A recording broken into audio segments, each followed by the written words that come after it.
সকলোৱে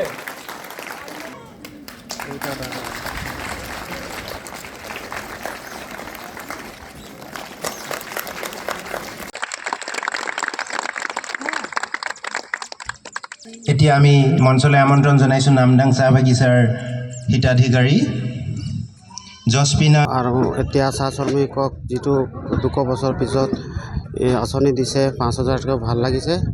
আগতেতো কোনো চৰকাৰ দিয়া নাছিলে, এতিয়া মমাই দিছে, ভাল লাগিছে।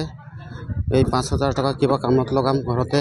অসমৰ মাননীয় মুখ্যমন্ত্ৰী মহোদয়ে ডুমডুমাৰ পৰাই এটিকলি দুটি পাত যি আঁচনি, এই আঁচনি অসমৰ প্ৰায় 6,03,927 গৰাকী হিতাধিকাৰীৰ বেংক একাউণ্টত 5,000 টকাকৈ যি চেক প্ৰদান কৰা অনুষ্ঠান আজি শুভাৰম্ভ কৰিলে।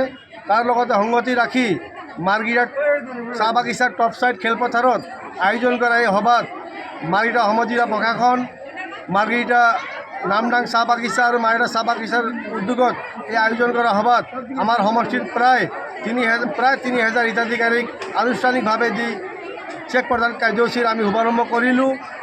200 বছৰীয়া যি চাহ শিল্পৰ ইতিহাস, এই ইতিহাসত আমাৰ চাহ শ্ৰমিকসকলে জীৱনৰ মূল্যৱান সময়, জীৱনৰ তেজ মাটিত মিলাই কষ্ট কৰি আজি চাহ শিল্পটো জীয়াই ৰখাৰ বাবে আজি অসম চৰকাৰে চাহ শ্ৰমিকসকলক ধন্যবাদ জ্ঞাপন কৰি তেওঁলোকক এই যি পুৰস্কাৰ আগবঢ়াইছে 5,000 টকাৰ।